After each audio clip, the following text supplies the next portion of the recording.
Hi, this is Denise Belfon, and this is my OMG interview. Well, everything evolved within the last 2 years of me being in a near fatal accident, losing my mother, losing my aunt, my stepdad, my uncle, two of my favorite people, one of my lead dancers, female dancers, and not forgetting Tiny, my niece, then her mom, and then my grandmother. So within the space of 2 years, I've lost so much, but yet still was able to gain the love and the admiration of people that look up to me in the public, family members, friends, and what should I say? I remembered who had me here, my purpose, God's purpose for me as an individual.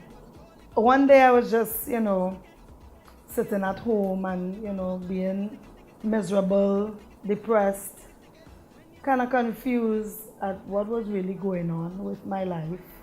And I just got like a whisper in my ear. You need to leave Trinidad for a while and go and just catch yourself. Where you know you are loved. Besides Trinidad and Tobago and St. Lucia, your next home. I said New York. So I was having a conversation with myself, and I picked up the phone and I called my manager, Princess Chow, and one of my sponsors, Vanessa, from Allen's Bakery in New York. And I said to them, you guys know what's going on with me and I really need a break. Send for me. I need to come. And from the month of April to now, I've been in New York just finding myself in every and any little thing that I could do to give back to society, give back to communities. I do a lot of charity work over there. I do a lot of charity work in Trinidad also. And it gives me great fulfillment, helping the youth, helping the elderly, doing the things that I've done for one of the soccer teams in New York, where my godson and nephew is a part of that team.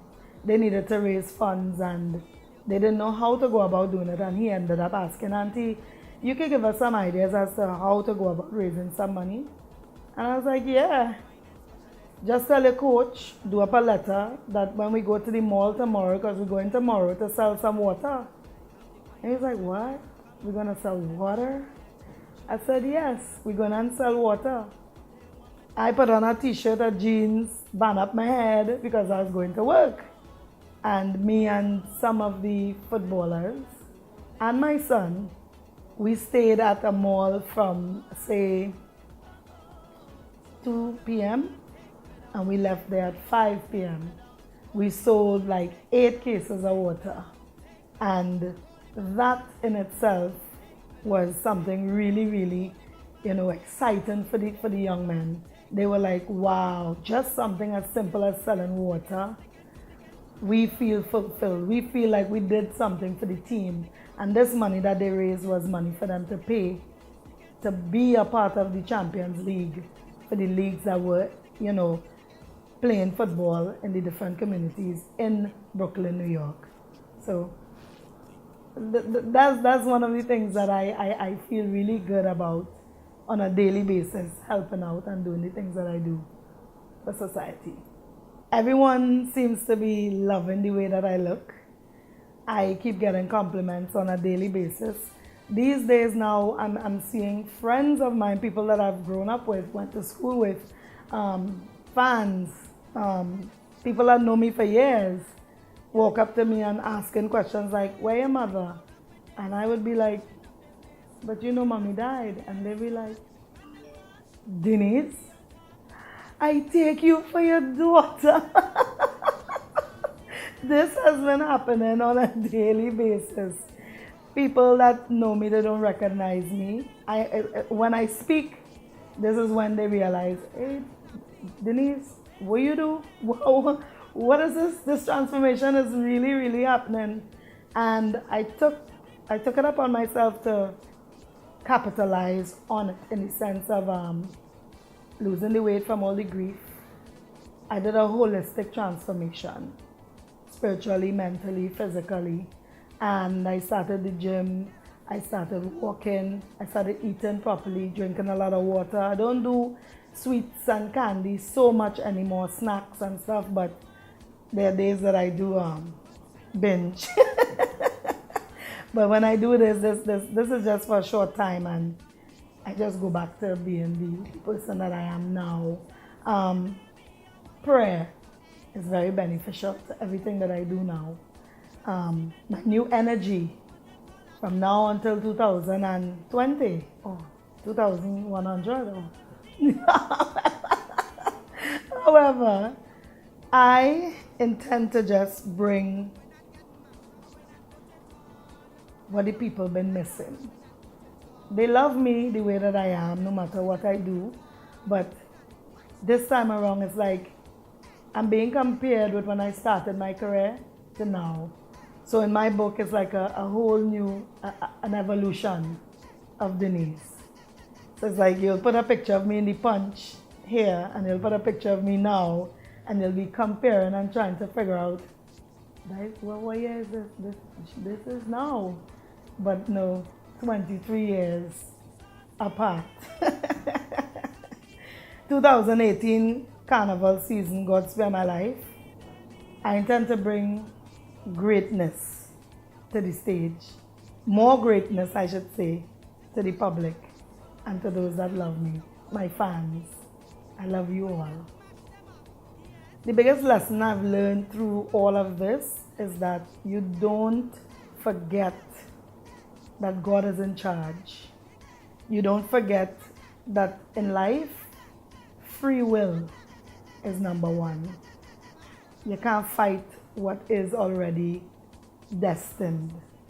And over the period of time that I was going through what I was going through, I kept fighting the facts that this is life. You must die. The people that you love will die. In the way that it was happening, I was wondering why? Why so much? But then I learned a huge lesson in this whole thing. I put my trust and everything in man all the time. And God kept showing me, you need to remember me. You need to know that without me, you can't go anywhere. You can't do anything. I've seen where I've reached a point where, even as a big name artist, I hit rock bottom. Rock bottom in the sense where no electricity, no food, certain things that, people will be like, how could this be possible? It was possible. Because at the end of the day, you put your trust in the people that you think would be there for you, who would, give you their word as to, okay, this show is yours and, you're going to be paid this and you're going to be paid that, and then you can't find the promoters or you can't find the people. And it was heart-rendering, but I am a warrior. I am a very strong, praying woman. And with everything that I've learned in the past 2 years, is that I remember to pray. I remember to pray more than ever. Not just for things, but thanking God for everything that I was going through. And asking Him to show me what I need to see and understand. And I'm clearer. I'm so much more clearer now on a lot of things. There are people that would try to lambaste me, and certain things would have happened with me and individuals that might have done things to me in the past to assist financially and otherwise. And they took it upon themselves to think that by going to social media and making me look small, that was the way to go. At the end of the day, I understand where, you know, they did what they did for me, and I couldn't do what I had to keep my word where they were concerned. But I just want to let them know, I apologize. I am very sorry for breaking that trust and breaking the love that you probably had for me. And in life, we don't beg or ask to be placed where we are placed sometimes. I'm just living testimony of being up there and then just coming back down here. So I hope that you could find it in your hearts to forgive me, and in time to come, we both will stand up or sit down and laugh at all the things that we went through. So I love you. He does. Sherwin Winchester is a very, very good friend of mine, and he's one of the people, when I was going through my hardship, Dexter Garcia, Paul Richards, these three people, this is who I could remember off the top of my head that would have been there for me more than 5-6 times. So the people that know that they've been there for me also, and I don't mention you, don't feel any way. Just know that in my heart, I remember you. I do. But at the top of my head, those three people stood out the most. And I thank them also. I love you guys. Thank you so much. Another thing that I would like the public to know is that over the years, the 23 years that I've been doing music, I've been very, very instrumental in a lot of artists from Trinidad and Tobago and the Caribbean being able to come to Trinidad and be heard, be seen, be known. And the list is long. If I was to start, the list wouldn't end. But I've been working very closely with Spraga Benz from Jamaica. We have a song together called Handle It. And out of the Red Square camp, there are a lot of really, really aspiring and bright artists out of that camp. One of which I'm very proud and privileged to be working with. His name is Askel. He will be soon, you know, touching the shores of Trinidad and Tobago and being able to just do promotional stuff to let people know who he is, let them understand what type of person, artist, music he does. And I know once I choose a winner, there will always be a winner, you know?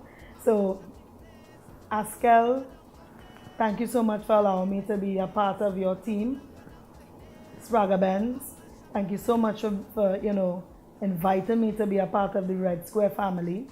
And this is a big thing for me, knowing that, you know, I was embraced by one of my fellow artists outside of Trinidad and Tobago, and we are doing great things internationally together.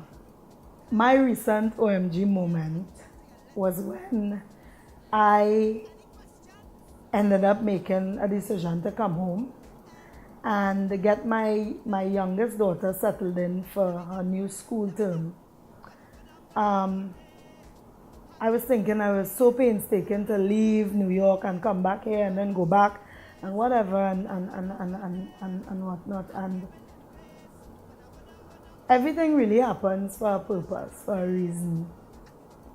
I have an aunt that really is a fighter. She's had 4 heart attacks. And recently, she ended up finding out that she had a blood clot in her heart. And this is something that I wish I had, you know, the finances to really help her take care of that. But better can be done at the moment. But my OMG moment was when I realized that I was worrying up myself for leaving New York to come back home just to settle my daughter in. Not that that was anything wrong, you know, but she has her dad, and I was out there doing my thing. And it was a little selfish, but I came home. My aunt is with me now. And if I was still in New York, I don't know what would happen to her. So when you think you don't want to do this or you don't need to do that or whatever, God does really show you what your real purpose is, why you need to be home, why you need to do what you have to do. So that was my OMG moment. I just want to say thank you so much to my sponsors, Allen's Bakery in New York, Hot Stuff Styles in Chaguanas, for this beautiful outfit, for my bundles. Thank you so much. I'm laughing because Stephen all night is saying, all this hair, oh my God, all this hair. It's beautiful. Thank you so much to Caribbean Real Hair. I love you for my looks. I want to say thank you so much to Cute Face Empire for my makeup. And to my children, Daniel, Isabella, and Cassandra. I thank you so much for always being my rock after God and reassuring me that as a mother, I'm not a failure. I did and will continue to do everything in my power to make sure that everything is well kept and the way it's supposed to be for you guys. Thank you so much for believing in me. Thank you so much to Miss Kid and the whole office. I wouldn't call the name that I really want to call, but Miss Kid, you know who I'm speaking about. I love him dearly. I love him with all my heart. And I really appreciate everything that he does for me, especially you too, Miss Kid. Thank you very, very much. Bye.